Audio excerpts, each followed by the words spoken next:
We were trying to use the information that we'd gained from sequencing primary pancreas cancer, and our idea was that we could use that sequence data to inform the treatment for those patients if and when they recurred later. Unfortunately, that didn't really work because getting the trial up and running took such a long time that most of those patients were in fact deceased by the time we opened the study. So we had to modify our study. Now, looking at the genome, what sorts of things could you have found or did you find? So we found and chose 3 targets which you could say were the low-hanging fruit.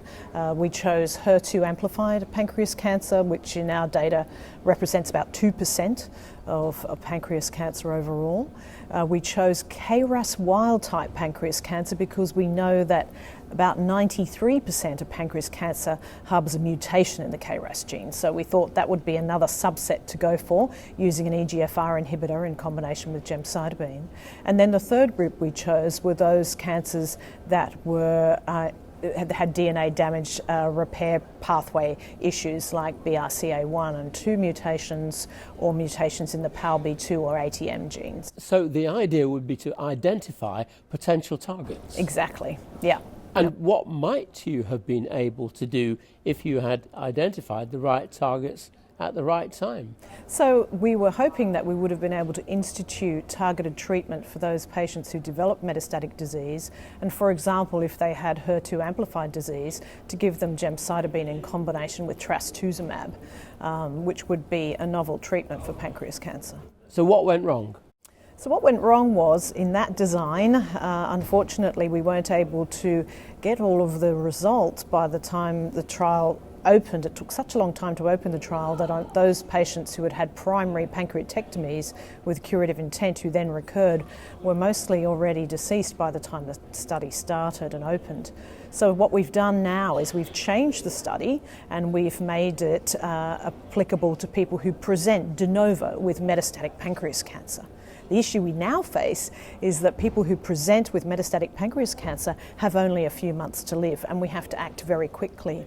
So we're actually taking tissue samples in real time from people who present with metastatic disease and doing tissue analysis for these 3 targets on them and then trying to inform their treatment straight away. Now, could you summarise for me then, in terms of day-to-day clinical practice, what the possibilities might be?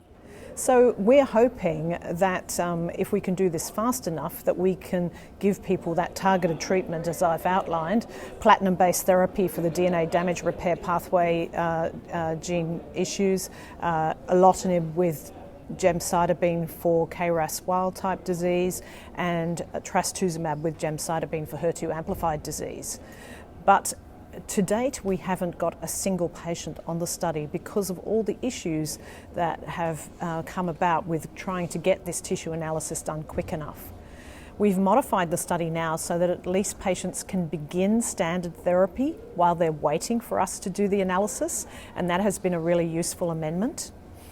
So now they can begin, we had gemcitabine as standard therapy a little while back. Now that's changed to gemcitabine with nab-paclitaxel. Right, so you're hoping to generate more informed standard therapies depending on individualising the treatment based on the molecular results or the genome results. That's right. How much of a difference could this make? Because you're talking about metastatic disease, a very aggressive disease at that. So what are your hopes? Well, we're hoping that it'll make a big difference to a small number of people. We acknowledge that even with all of our targets, we're still only targeting 10 to 15% of the pancreas cancer population with our study as it currently stands. But we're hoping that we can make big differences to those people. And of course, if you establish the principle, presumably you could take it back in time and apply it in a different, earlier setting absolutely. of the disease. You've hit the nail on the head. If we can show that in principle doing this, that is dividing pancreas cancer into a series of molecular subsets, we might actually be able to start treating it better. But how does the mutation of tumour cells, the evolution of tumour cells affect this and perhaps throw a spanner in the works and make it difficult. Yeah, it does make it difficult, but we haven't even got to the first base, as it were, with pancreas cancer.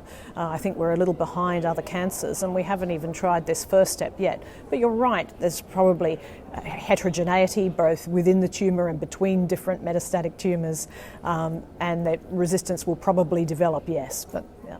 So what should ordinary cancer doctors think about this sort of highly sophisticated development right now? Well, I'm hoping that people who treat pancreas cancer will be looking for clinical trials to put their patients on, because even with the best standard treatment, and now chemotherapy has improved, the best we can do for someone with this disease is 11 months. So hopefully everyone's looking for a trial that does something a bit different.